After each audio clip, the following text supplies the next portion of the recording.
A skinwalker in New Mexico, a dangerous phantom on the highway, something angry watching people who sleep on the side of the road.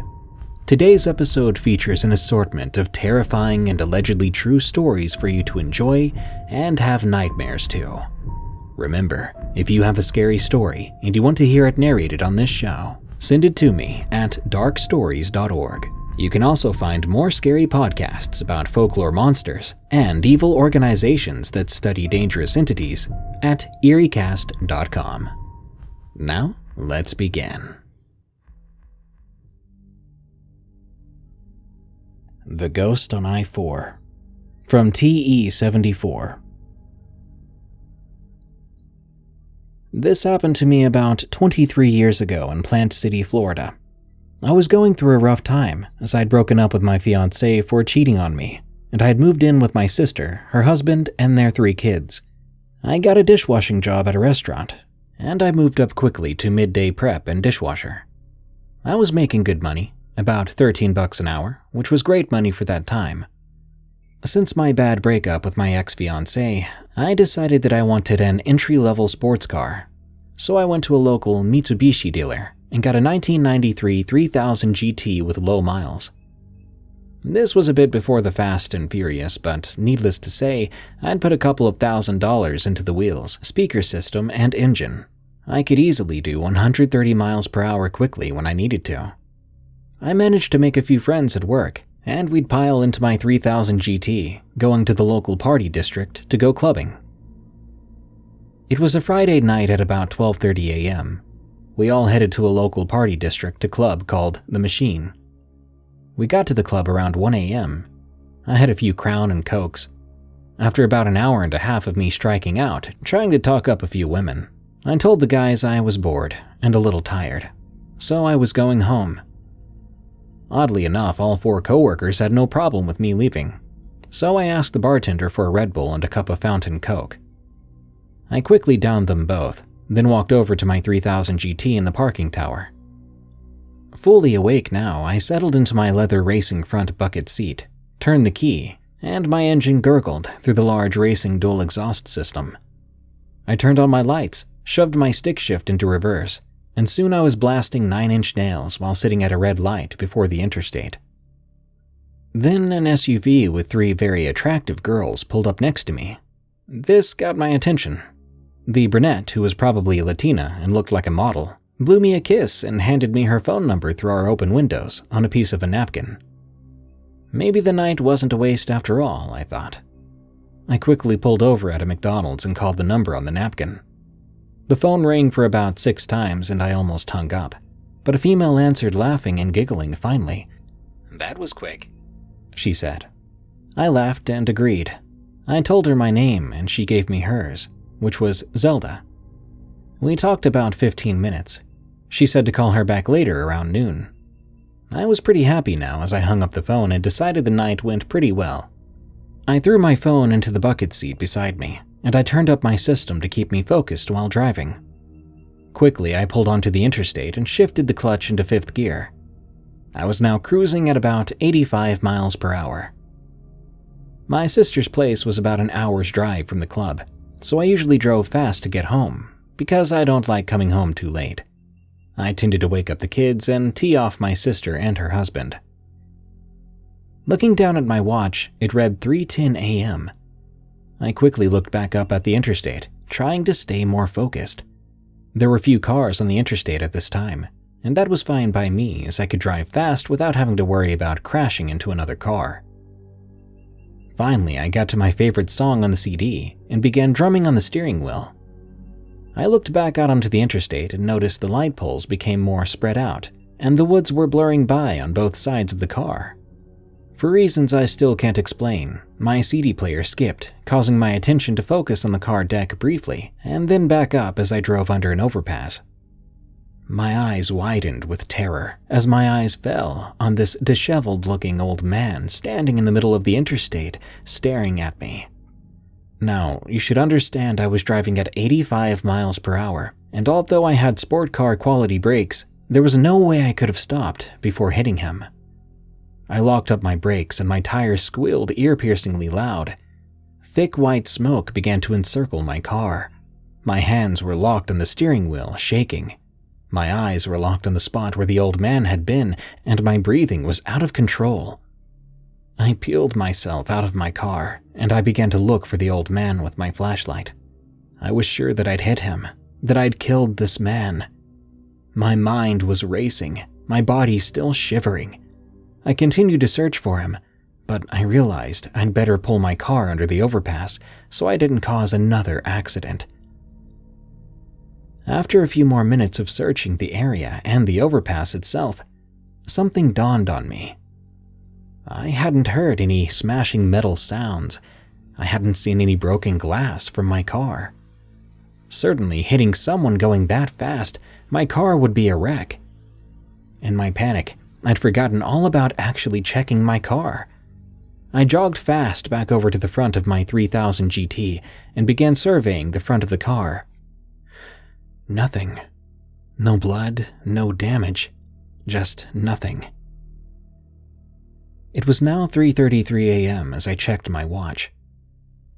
An odd thing I noticed as well was that during all this time no other vehicles passed my way, either from my side or the other side of the interstate.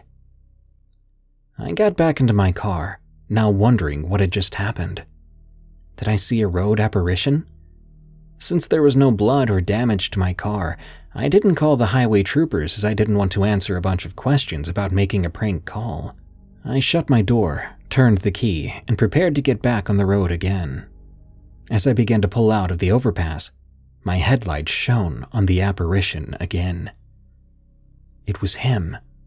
He had this sad, lost look in his eyes. He was wearing a bucket hat, a white polo shirt, brown pants, and black slip-on shoes. He was waving at me, as if to say, "It's okay. Come on. It's safe to go out on the interstate." I was so scared that my foot instinctively began to press on the gas from sheer horror. However, before I floored it, I gazed quickly out of my driver's side mirror and stomped hard on the brakes. No sooner had I stopped when all of a sudden, almost out of nowhere, a speeding 18-wheeler flew by me and laid down on the loud truck horn as he did. My heart stopped, and I was frozen in place with terror. The 18-wheeler's red taillights faded fast over the hill in front of me. I got the courage to look back across the interstate overpass, searching for that old man. There was nothing now. Just an overpass, interstate pole light, and my car. I gathered my courage together and got back on the interstate safely, driving home and actually obeying the speed limit this time. It was 4:30 a.m. when I pulled into the driveway at my sister's. It was too late to go inside now, as I would definitely wake up the house. So I just turned everything off in my car, curled up, and went to sleep right there. The next thing I woke to was my sister knocking on my window telling me to pull my car out so her husband can get out. I groggily did, then walked like a zombie back into the house. She made some coffee and asked why I got back so late. I told her that she probably wouldn't believe me. She gave me the look, so I told her everything. My sister was a nurse in the local hospital ER, and she worked 6 nights on, 3 days off, 12-hour shifts. As I told her my story, she began to get whiter in her face, drinking less of her coffee. She waited until I finished and told me something chilling. A week ago, on her last night before her 3 days off, the paramedics brought in an elderly man suffering from Alzheimer's. He had wandered from his home that night and got hit by a car on the interstate. She said the paramedics told her that they picked him up at a certain mile marker. He got hit under overpass 333 on the interstate. That was the exact overpass that I'd seen the ghost at, and my watch had also read 3:33 a.m. She said he was pretty smashed up and died within a few hours. Just before he died, though, she said the oddest thing. She went back into his room to check on him, and he was awake. He had the saddest eyes, and he was waving at her to come over to him, she thought. But when she got there, his eyes were closed again, and he was unconscious. We both grabbed each other's hands and prayed at that moment. Shortly thereafter, I paid my car off, traded it in, and got an F-150. I met my future wife a few weeks later, and the rest is history, as they say. Looking back, though, had I not looked out my mirror before I jutted out onto the interstate that dark, lonely morning, I wonder if I would have been the next one, beckoning sadly to unsuspecting drivers, luring them to their doom under that overpass.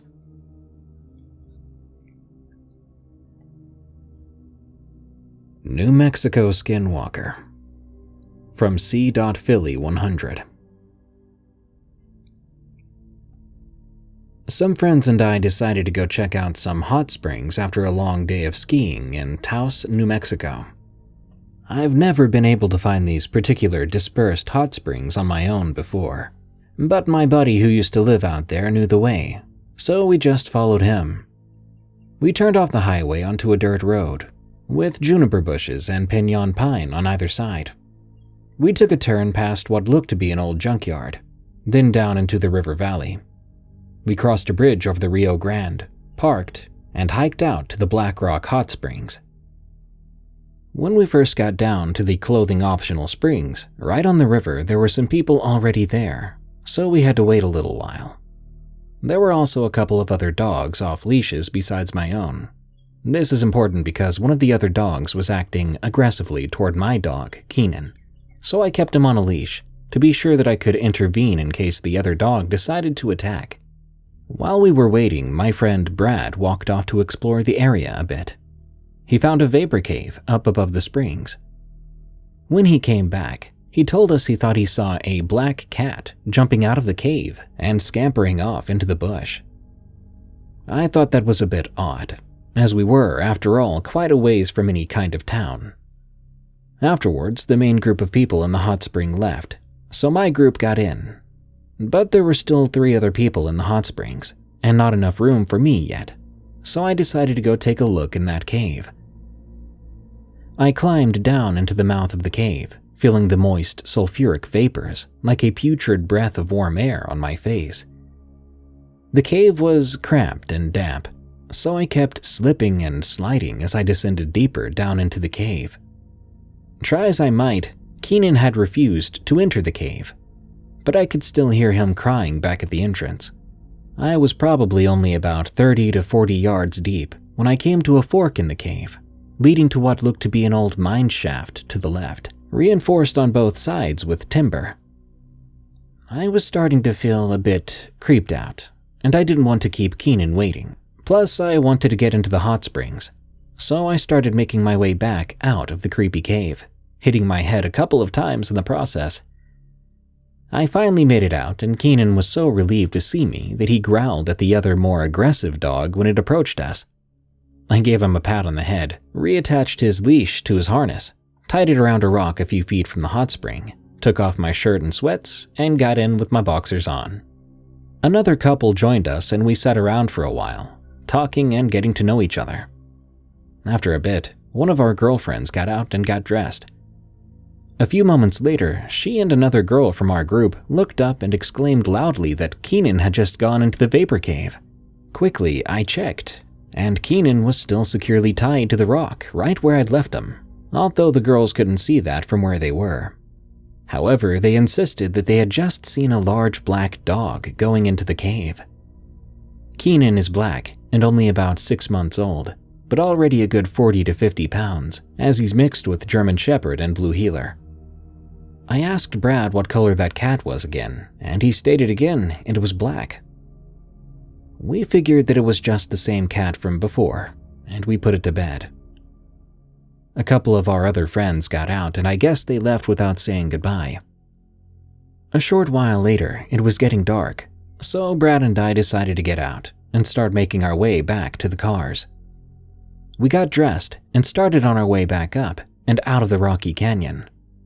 I had Keenan off his leash now, as it's safer having him off while hiking through that kind of terrain. Just then, a large black crow flew out right in front of us, cawing loudly and almost flying right into us. We laughed nervously, having allowed ourselves to get spooked so easily. It was only about a quarter mile back to the car, so we were able to make it back rather quickly, loading Keenan up into the back of my Lexus. I would be driving, so I turned the car around, crossed the bridge, and headed back up and out of the canyon. There's an electronic map on the dashboard of the Lexus, which displayed the route which we'd come from, but we still somehow managed to get ourselves turned around. I joked that it wouldn't be a true road trip without at least one wrong turn, but Brad didn't respond. He was trying to pull up directions on his phone. Of course, there was no service here, and so we paused to examine the map. Keenan started growling in the back seat, and to my complete and utter horror, I looked up and I saw it. A dark humanoid creature stepping out of the shadows and into the light cast by the brights of my car. It had no visible features that I could tell, but its arms and legs just didn't seem right. The legs appeared to extend backward, almost like a dog's leg, with the elongated heel bone extending back to the knee. And its arms hung low, too low, with either hand possessing extra long fingers and scaly black claws. Keenan was now barking ferociously, standing on the center console and attempting to get as close to the windshield as possible. I threw the car into reverse and went barreling down the road. I whipped it around at a fork in the road and cranked the transmission into drive. It seemed like we hit every pothole and/or rock in the road, trying to evade this thing, which I could now see in the rearview mirror. It was quickly catching up to us. Out of nowhere, a coyote ran out into the road in front of us. I slammed on the brakes, bringing the car to a skidding halt. Quickly, I looked back into the rearview, but there was nothing there. No dark humanoid creature, no coyote, nothing. I hit the gas, and we eventually made it out of the valley, back out onto the main road. It was pitch black, and the visibility was poor, which made it difficult to drive through the darkened desert landscape. About 30 minutes later, we finally pulled into the muddy parking lot of our Airbnb just outside of town. We hurried inside, slamming the door shut behind us. We could not believe what had just happened. Just then, Keenan started pacing around the living room, hackles up, and growling and barking at the door. Then came a tapping. Something was tapping at the door. I looked through the peephole, but there was nothing there. Keenan ran into the kitchen, yelping and pawing at the curtains. Slowly, not wanting to actually see what was on the other side, I walked into the kitchen. I extended a hand to pull back the curtain, and Keenan leapt into the air, grabbing my hand with his mouth, keeping me from opening the curtains completely. I tried to calm him down, but there was that sound again, a tapping. Brad grabbed a fire poker from the fireplace and threw back the curtains. Once again, there was nothing there. Suddenly, we heard a pounding sound on the roof of the house. Then there was what sounded like horses' hooves pounding on the adobe roof, even causing little clouds of dust to come drifting down from the ceiling. I looked up through the skylight, and there it was. That thing looking down at me. Its eyes were black as coal, blacker than that, blacker than oil or soot, or anything, blacker than black and darker than the night itself. They almost looked like spiders' eyes when you see them in the light. Its face looked like that of a human, only it didn't have a nose, and there was only a thin slit where the mouth should have been. It curled its top lip back, revealing a row of razor-sharp teeth. We could hear it hiss even through the glass skylight. I seriously think I almost soiled myself right then and there when, to my immediate relief, we saw headlights coming down the drive. It was our friends who had left the hot springs earlier to apparently go out for dinner. When I looked back up at the ceiling, the thing was no longer there. Our friends came in laughing and carrying on until they saw the petrified looks on all of our faces. We explained the situation as best we could, but of course, they didn't believe us. Until we heard it again, the tapping. Throughout the rest of the night, It was the same thing over and over again. Keenan running around the house, barking and growling, and that infernal tapping sound never stopped, for hours on end, until we finally must have passed out from sheer and utter exhaustion. In the morning, we cautiously went outside. To our shock and amazement, there were fresh tracks everywhere. You could see all kinds of different tracks in the fresh mud, from bifurcated hooves to large bird tracks, while others appeared to be more canine in nature, although a few of them didn't have the claw marks associated with canines and looked to be more like cat tracks than anything. We packed up the cars as quickly as possible and got the heck out of there. I don't know about my friends, but I know I won't be going back down there for some hot springs action anytime soon. Not a visual or auditory hallucination. From Anonymous LDKVP96. When I was 6 or 7 years old, I was with a 16-year-old neighbor/babysitter. We were sleeping in my father's trailer in the living room, which had a bar dividing it from the kitchen and blocking most of the kitchen from view. She was on the couch, and I was on the floor near the TV, even farther from the kitchen. There was no one else with us, and the dog was sleeping between she and I on the floor. I woke up for an unknown reason, jolting from a dreamless sleep with a racing heart. I noticed it was around 2 a.m., a bright moonlit night, which caused it to look like dusk before the sun comes up. A few seconds passed by as I tried to find a clock to see the time, but before I could, I heard a bone-chilling laugh, which was on a loop of sorts. Each time I heard a laugh, that same laugh would repeat 3 times, but it would go on for different random intervals of extending laughter. I don't think it was a person's voice either. It was extremely mechanical in tone, high-pitched, but flat-sounding. It was almost a mechanical and distorted version of my own mother's voice, mixed with high-pitched, flat, identical laughing. Like a broken toy which had been machine-washed, so its voice box was damaged. Sometimes it would stop, but it would start again in repetitive intervals of 3, but at differently spaced-out times. I could hear it directly coming from the kitchen before the pitch-black hallway, specifically in the white plastic kitchen table chair my dad often sat in. I was in such fear and shock that I leapt up on top of the babysitter, Kay. My knee rammed into her in the process by accident, in my struggle to avoid looking into the kitchen. She woke up in pain, but she wasn't angry, just sleepy. With an ouch, she then tried to soothe me and told me to go back to sleep. Quickly, I tried to tell her in a panicked whisper that I'd heard a sound in the kitchen that didn't seem normal. All of a sudden, she went from confused to quiet. Her face and body went tense and her eyes widened. We both heard the next interval of laughter together. I asked if she heard that, and she said yes. She hugged me tightly as I clung to her, burying my face to avoid looking into the kitchen. I looked at her, hysterical, telling her that I'm afraid. She said, I know, I'm afraid too. I think both of us were on the verge of crying. She tried to get up and tell me she was going to see if any friends were outside, trying to prank us. I was crying then, in a hushed way, telling her not to leave me.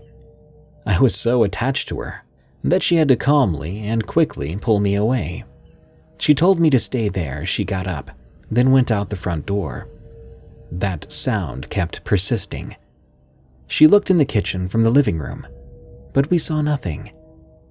I was severely hived up, covered in huge hot red splotches from anxiety. I was also shaking in fear furiously with a clenched jaw. My eyes shot over to her walking back in after going around the trailer and up and down the road a bit. The laughter kept happening, but it decreased in intervals until it stopped completely. We still held on to each other on the couch, avoiding the kitchen until it stopped and we both drifted off. I need to mention here the dog was on the couch wide-eyed, also avoiding looking into the kitchen. Poor thing was shaking like I was too. She looked petrified. My dad was told about this the same day in the afternoon. He went through the entire living room, bar, and kitchen looking for a toy of some kind which could make that noise, but he found nothing.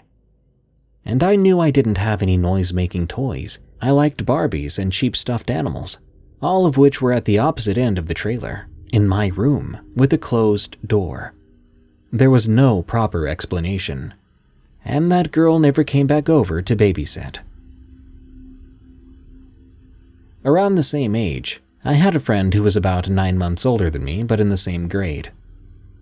I was being babysat by my childhood friend's mom. She was also abusive, and had the hots for my dad, who was extremely abusive. She was babysitting me as a request from my dad, who always found a way to isolate me from my mom. Let's call my friend C for this story. C and I were in the living room on separate sides of a huge sectional, so big that I was against the wall on one side of the living room, and she was on the other. She was near the hallway leading to the other 2 rooms and bathrooms, where her mom and older brother both slept and snored. C and I both began to hear the same distorted, loud, horrific laughing at different intervals, which was coming from behind the tiny island separating the kitchen from the open living room. There was only a few feet approximately behind the tiny island we could not see. Our eyes were as wide as saucers. We were both holding on to big, cheap, soft stuffed animals for comfort, and we'd both cocooned ourselves in our blankets with our heads exposed. We both stared at the kitchen where the island blocked our view. Then our eyes shot from there to each other in absolute horror. I said to C, "That's the sound I heard." We both continued to look at each other with huge eyes, whispering about what it could be, stating that we were both horrified. We then came to the only agreed action we could: ignore it and keep our eyes closed. We did this until we fell asleep. I remember it happened for weeks. One night when it happened again, I managed to fall asleep, but I woke up later with my back arched like an upside-down U. I was dizzy, facing the ceiling, and jammed against the floor and wall. My knees and legs were bent hard, and my arms were bent and strained and contorted. My hands were rigid as if I'd had a stroke. I was covered in vomit too. I had, and have always had, and still have no memory of anything that happened that night. I asked C's mom why I was on the floor after unbending my tense, strained body. She and her mom both said my eyes were open. I was not talking in words. Instead, I'd been screaming randomly many times, occasionally puking and screaming, babbling frantic, wordless senselessness. Some moments I'd be saying something was wrong with me, that I needed help. They were both in disbelief that I didn't remember a thing. C was really upset because I'd got vomit on her stuffed elephant. She was scared to go near me for a few weeks. She couldn't describe what happened to me very well, but I saw the fear and confusion in her eyes from the experience. I remember the sound that haunted me was never experienced by me or my childhood friend together or separately again. In my older age, past high school, I still have no hereditary family history of mental illness in either side of my family. And I personally have no mental illnesses, only trauma relating to PTSD, depression, and anxiety. After studying a lot of psychology and mental illness, and other various mental and physical illnesses, I know that 2 separate people cannot simultaneously experience the same auditory and/or visual hallucination together. So whatever this was, it couldn't have been a hallucination. I saw a werewolf in my yard. From Werewolf Lover. I live in St. Louis, Missouri. I'm 21, going to be 22 in July, and I love reading and listening to werewolf stories. I believe in them. I never really thought I'd have my own encounter, but I did. It was last summer after me and my family got home from Universal Studios. It was starting to get dark by about 6 p.m. I unpacked my stuff, even the wand that I got for a birthday present. It wasn't the typical Harry Potter wand you get, just a typical one that kids play with. Knowing my dad, he's a bit strict spending money on stuff like that. But I figured after doing some unpacking that I would take a walk around my subdivision. There are a lot of houses with trees surrounding the subdivision I live in. Nothing much happens. No wolves, just a couple of deer passing by or squirrels jumping on the trees or birds chirping. Well, that night was different. I was walking toward the park, which wasn't too far from the house, when I heard some branches cracking. My blood began to rush through my veins. I was hoping it was my imagination. I walked down the hill to the park. That's when I heard it again. I was thinking maybe it was just one of my neighbors trying to prank me or just deer running and being cautious. As soon as I reached the bottom of that hill, what I saw next horrified me. I saw two glowing yellow eyes staring right at me. I froze right there. Then something stepped into the pathway at the bottom of the hill, and it kept its gaze on me. Whatever it was 6 feet tall, and it had the head of a wolf. It was standing on two legs like a person would, but it was covered in black and dirty fur. I was petrified. My heart pounded as this werewolf-looking thing began to walk towards me, taking long strides. In only 2 massive steps, it was right in front of me. I was shaking, praying that it wouldn't do anything to me. It felt as if it was staring into my soul. It placed a human-like hand on my head, like it knew I was scared. I let out a whimper then, as it began to rub my hair like it was trying to comfort me. I looked right into its eyes for a moment before looking at its teeth that hung a bit out of its mouth. But it didn't give off any sort of evil vibe. Then suddenly my dad called my name. Quickly, it sniffed me, got back on all fours, and ran off into the woods. That was the closest encounter I had with something so creepy and unexplained. Immediately, I ran back up the hill, hoping that I could see it again. Well, about a week back, as of writing this, I took my normal walk when I sensed that something was following me. When I looked behind me, I saw a familiar set of yellow eyes. I think it was the same creature, watching me. But this time, it didn't seem as friendly as the first encounter. It snarled and gave me a low growl. I was terrified and ran back to the house as fast as my legs would carry me, hearing thudding footsteps behind me along with a howl. The moment I made it back to my house, I felt a sting on my arm. I looked back only to see that thing had caught up to me and grabbed me. I froze. The creature sniffed me, then let go of me for some reason. I quickly opened and shut the door. Then I had an idea. I got some leftover meat from dinner the previous night. In as quick a motion as I could, I opened the door, tossed the meat out, and shut and locked it. Just after, there was a growl, then the sound of chewing and tearing meat, followed by silence. I guess it ran off feeling satisfied with its meal. At this point, I hope I never encounter it again. I think that first encounter gave me a false sense of security. The second encounter showed me that it might have eaten me if it wanted to. So I'm not terribly sure I'd make it out of a third encounter alive. Spooky Hanukkah Experience from Anna R. This is about 2 really creepy things that happened to me, my sister, and our mom. It was the 5th night of Hanukkah, I believe. I can't remember for sure. My mother was startled awake by something that night. She obviously thought that it was my 11-year-old sister, but when she went into the living room, where she'd heard the sound that woke her up, instead of seeing my sister, she saw our little lovely Hanukkah bear just singing about. Now, mind you, you need to trigger this bear by pushing the left hand to make it sing. So of course my mom thought it was me or my sister that did it. She peered into my sister's room, still asleep. The same when she checked on me. Then she ran into the living room, picked up the bear, and threw it face down on her bed. It's important to know that we have a security camera in our kitchen. She turned it on and checked the previous footage, There appeared to be some sort of cloud above where the bear had been standing. I thought she was silly when she told me what she did next.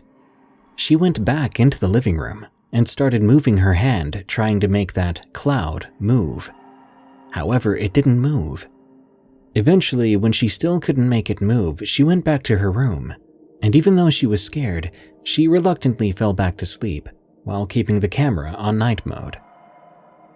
Now we'll get to my experience with the thing. Early that morning, I woke up before everyone else. I got a cup of iced coffee and sat down in my recliner. Maybe 15 seconds later, I thought I was going crazy. Keep in mind, I didn't know what happened to my mom until later. I thought I heard footsteps out on our screened-in front porch. I was too terrified to look out the window by my chair, so I just sat there with my incredible imagination. When my sister and mom woke up, my mom told us both that she had something to show us. "Hey Anna, Zoe, I have some strange thing to show you." When I saw it for myself, I knew I wasn't crazy. I told her and my sister about the creepy footsteps on the porch. So after the entire family, including the 11-year-old, were scared, we decided to go to my mom's Catholic church and ask for holy water. Zoe told us to buy white and blue smudge sticks to do a proper cleansing of the house. She suggested going to her favorite place, the cauldron and the cupboard. When the three of us came back into the haunted house, we began performing a cleansing of each room, including the porch. That night, my mom decided to keep our security camera on night mode to see if the entity was gone. To our relief, the ghost or whatever it was gone. Mom continued putting our camera on night mode every night to see if anything weird appeared again. One morning, about a week later, Zoe and I came out of our rooms and our mom looked afraid again. We asked what was wrong.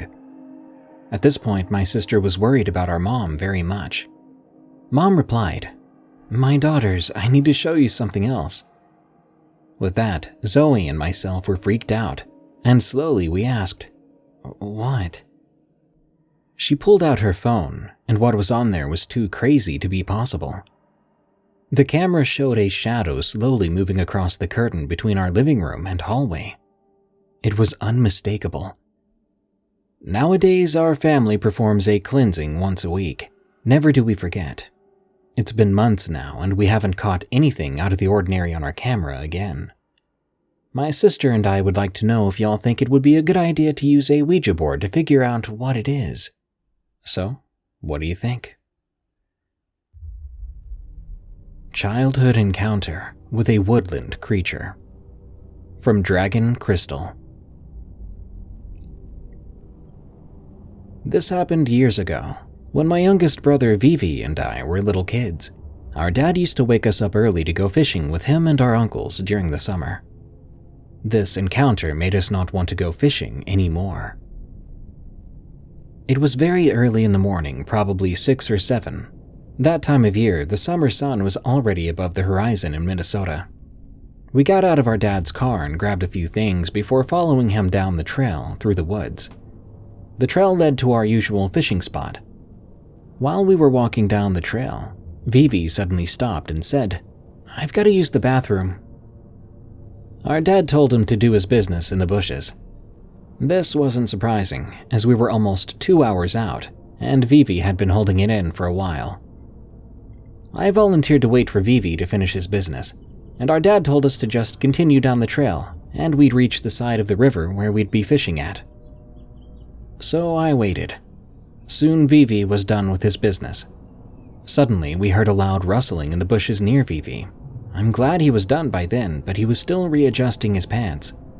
The rustling continued, and by then we were freaked out. Vivi was trying to get back to me as quickly as his little legs could go. Just as he escaped those bushes, something small that was still hidden among the bushes took off running too. The bushes rustled loudly as it went. We screamed and took off running down the trail as quickly as we could, but since we believed in the supernatural, our family consisted of shamans throughout the ages. I'm afraid of offending whatever was running away from us, so I yelled out a quick, "Sorry," as we sprinted away. Our dad heard us screaming and met us at the end of the trail. We told him what we heard, and he goes back to see if he can find whatever scared us. We trailed after him. He didn't find anything, and just told him to stay near him. The rest of the morning was pretty uneventful, and we did catch a few fish before heading back home, and as we were walking back up the trail, Vivi and I would occasionally hear a rustling in the bushes. But we just stayed close to our dad and uncle, so we weren't scared and got home without anything else happening.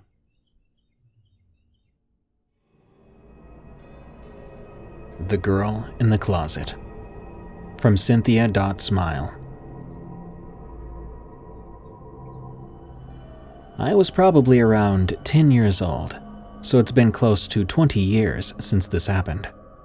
Sometimes I forget it was real, that it really happened, but I always remember what happened, no matter how many years it's been. I lived with my parents and my little brother in California, but my mom's parents and her siblings lived in Texas. We used to take turns making trips to see each other, so one year my family and I would travel to Texas to visit them, and the next year they would come to California to visit us. This was that year, the year they'd visit us, specifically my grandparents, my two uncles, and my aunt. My aunt, Ella, was actually my age, because my mother and grandmother had gotten pregnant at the same time. My mom's younger brother, Jay, was around 20, and her older brother, Louis, was in his late 30s at the time. They would be visiting for about 2 months. Because of this, my mom decided to rent them an apartment. She managed to find a cheap one-bedroom apartment she could rent month to month that we all thought would be perfect for their stay. They moved in and we came over every day to visit with them. Sometimes I would even spend the night. Everything was going great. My aunt and I would run around outside the apartment, and inside the apartment we'd play hide and seek. Our favorite place to hide being the closet inside the bedroom. It was a small walk-in closet with a pull chain light that hung down in the middle. One day my uncle Louis was inside the bathroom alone and was sitting on the floor working on a radio that had broken. He noticed from the corner of his eye a pair of pale legs walking towards the closet. He looked up just enough to see what appeared to be a girl in olive green shorts walking into the closet and closing the door. He assumed it was my aunt and I, since we would hide in there from each other quite a bit. But as some time went by, he wondered what we must be doing in there for so long. So he got up and opened the closet. But there was no one in there. He walked out into the living room and saw me and my aunt playing on the living room floor. We looked at him, seeing the color drain from his face. He went to the front door and looked through the peephole, nervously. He then looked back at us. My mother, grandmother, and my other uncle Jay were sitting in the living room looking at my uncle Louis, confused and concerned. Louis hesitated, then said, "You won't believe what I just saw." My uncle Jay made a joke and asked, "What, a rat?" Louis said back, "No, a ghost." The rest of us didn't know what to think as he explained to us what he had seen. My mom and grandma told him Ella and I had been in the living room the entire time. It was early that morning and we had just got to the apartment, so Ella and I had not played hide and seek yet that day. There was no explanation for what he saw. The next day, my mom, Uncle Louis, and I were in the parking lot getting groceries from the car when my mom and uncle noticed the manager of the apartments outside. My uncle right away went to talk to him and asked immediately if he knew the apartment was haunted and what happened there. The manager seemed hesitant at first, but seeing how serious my uncle was, he began telling him the story. Before my family moved into that apartment, there was an older woman who lived there for years. Neighbors would constantly complain that she was loud and rude and just overall very strange. When she moved out, they went into the apartment to clean it and found a shrine of some sort in the closet. I don't remember the details about everything they found in there, but they said there was a pig's head in the center of the shrine. I don't remember if the head was real or not, but they said it was obvious the woman had practiced black magic or voodoo of some kind. After that, neighbors said they still heard and saw things through the windows of the apartment, even though it was vacant. My mom didn't believe the story, and my uncle seemed unsure at first, but the manager seemed very serious and appeared to be telling the truth. Still, we didn't know what to think. We went back to the apartment, and my grandmother lit white candles in all corners of the apartment. I watched the candlelight dance across the walls while my grandmother started saying some prayers in Spanish. The whole time I sat there thinking about when Ella and I would hide in the closet with the light off and the door shut. I wondered, how many times while we were hiding in there was that little girl in the olive shorts hiding in there too, staring at us, or maybe standing right in front of us? Maybe that day when my uncle saw her walk into the closet, she was waiting for me or my aunt to come find her. Civilians on the Battlefield. From Indigo.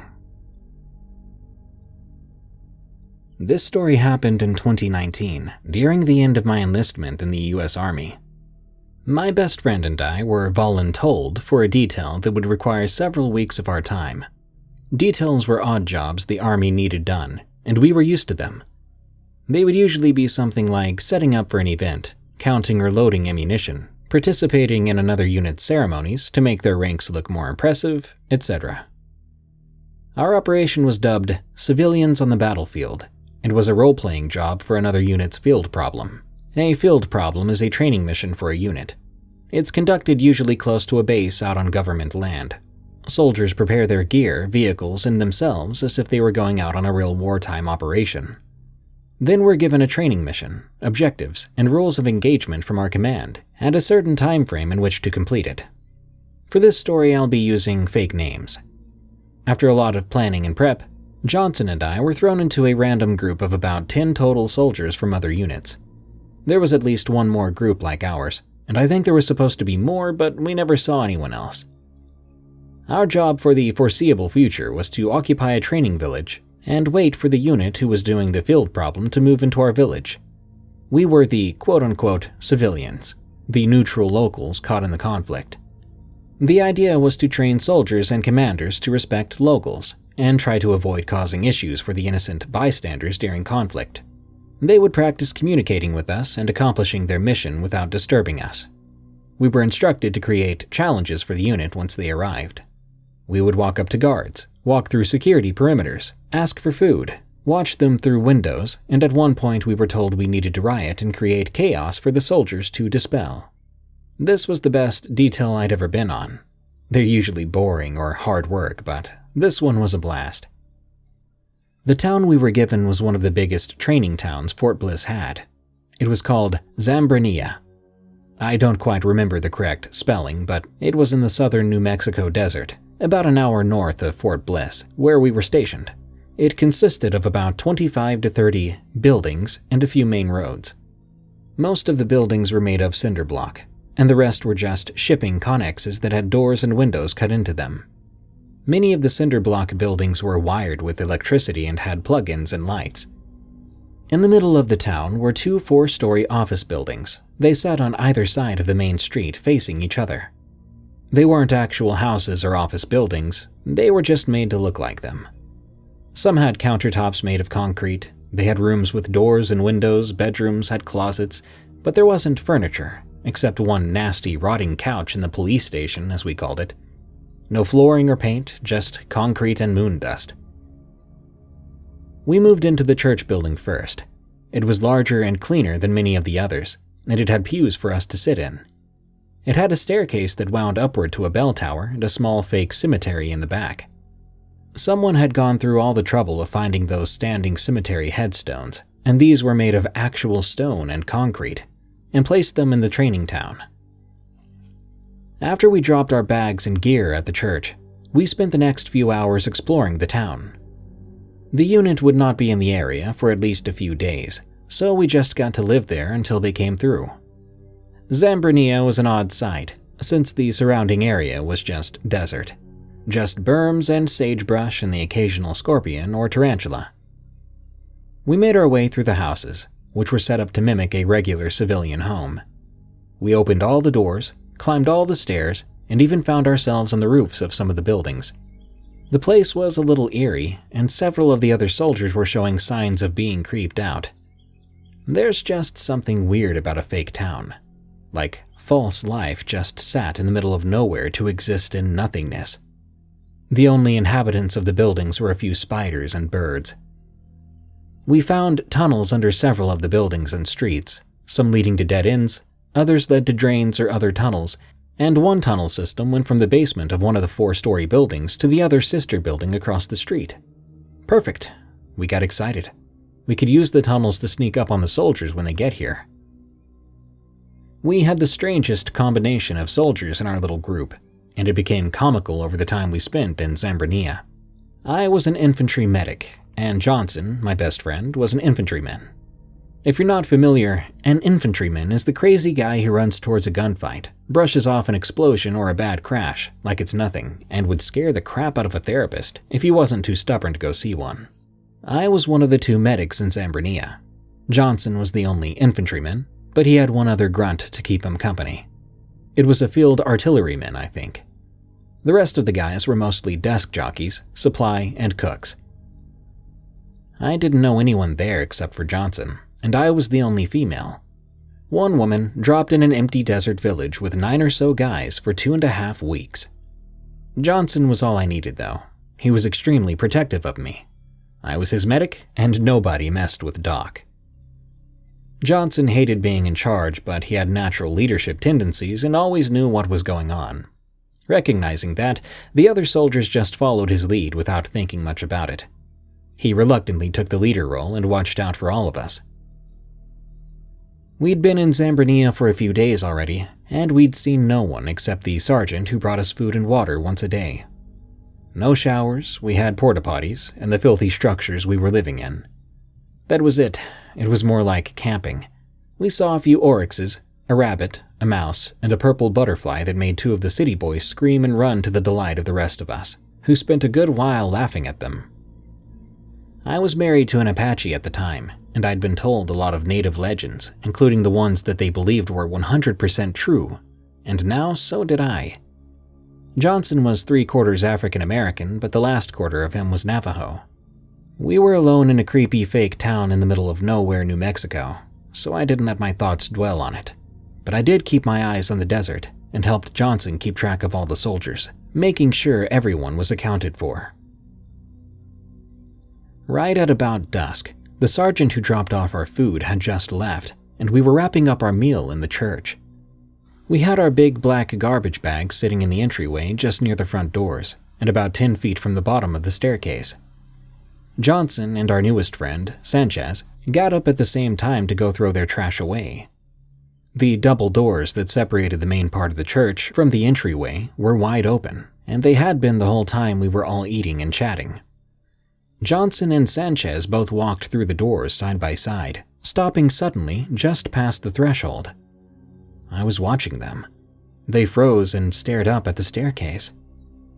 Then, at once, they both turned around with eyes wide and jumped back into the main room, their garbage still in their hands. They looked at each other, visibly skittish. "You saw that too?" Sanchez frantically asked Johnson. "Yep." Johnson headed back to me with his eyes still the size of saucers. "What?" I asked. "Let me reiterate. These 2 guys are both grunts. Our grunts had a well-deserved reputation for being the toughest and most fearless of us soldiers. Frankly, they even scared some of the rest of us.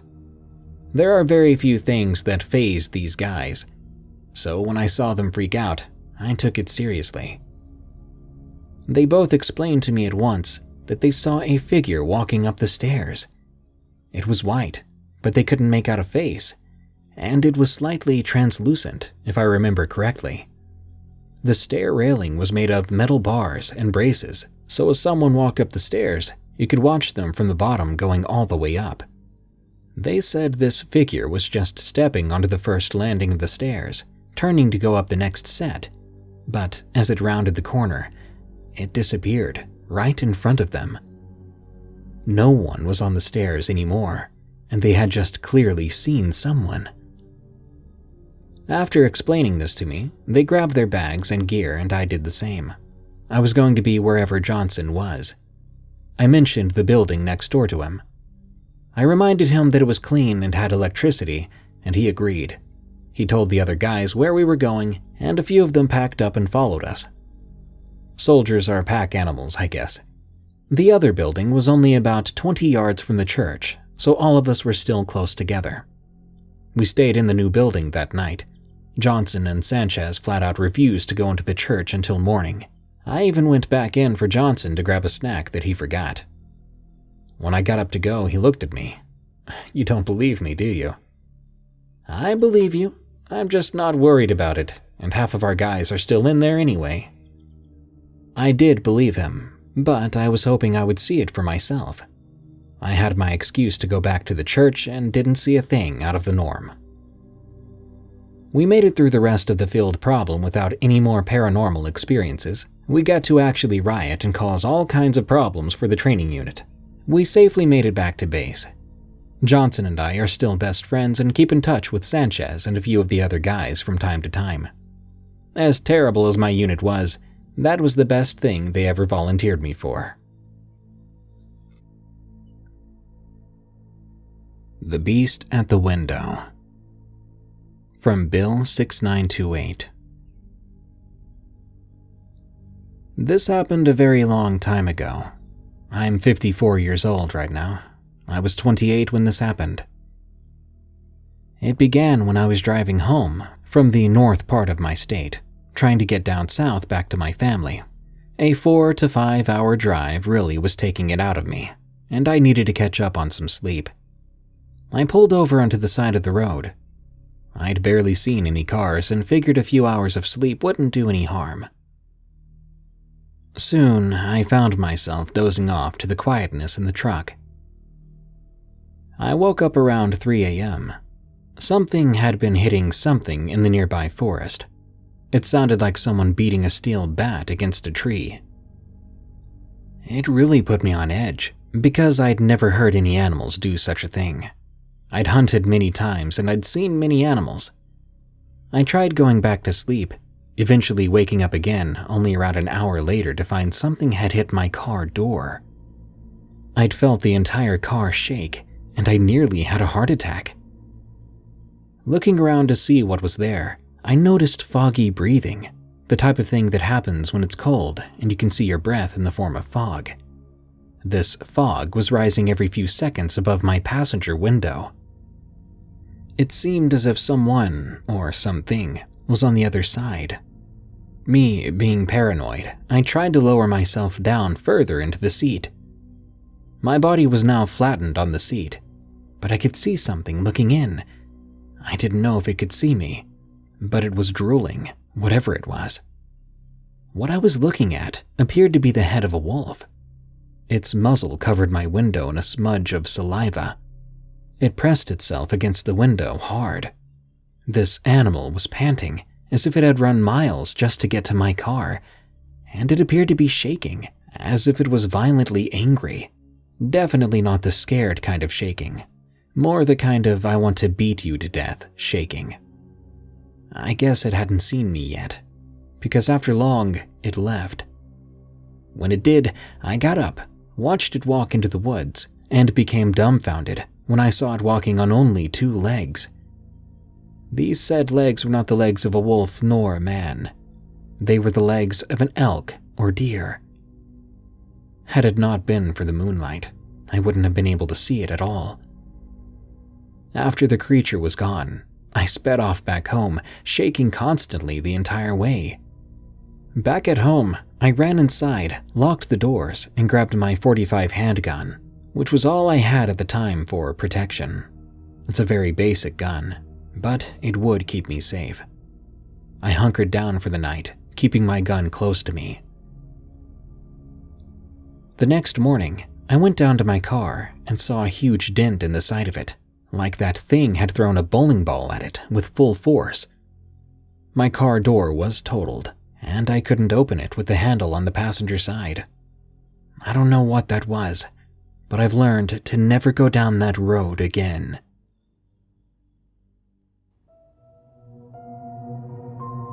That brings us to the end of this episode of Darkness Prevails. More terrifying stories are on the way soon, so subscribe and smash that like button. By the way, did you know this show is available as a podcast? called Unexplained Encounters. Just search for, follow, and rate Unexplained Encounters on Spotify, Apple Podcasts, or your favorite podcast app. This show is part of the EerieCast network. Go to EerieCast.com for more scary podcasts, such as Freaky Folklore, which explores your favorite monsters, myths, and mysteries, as well as Redwood Bureau, a fictional horror podcast about an agent on the run from an evil secret organization that captures supernatural creatures and entities. Well, thanks for tuning in. Stay safe out there and stay creepy, because this world is a strange one.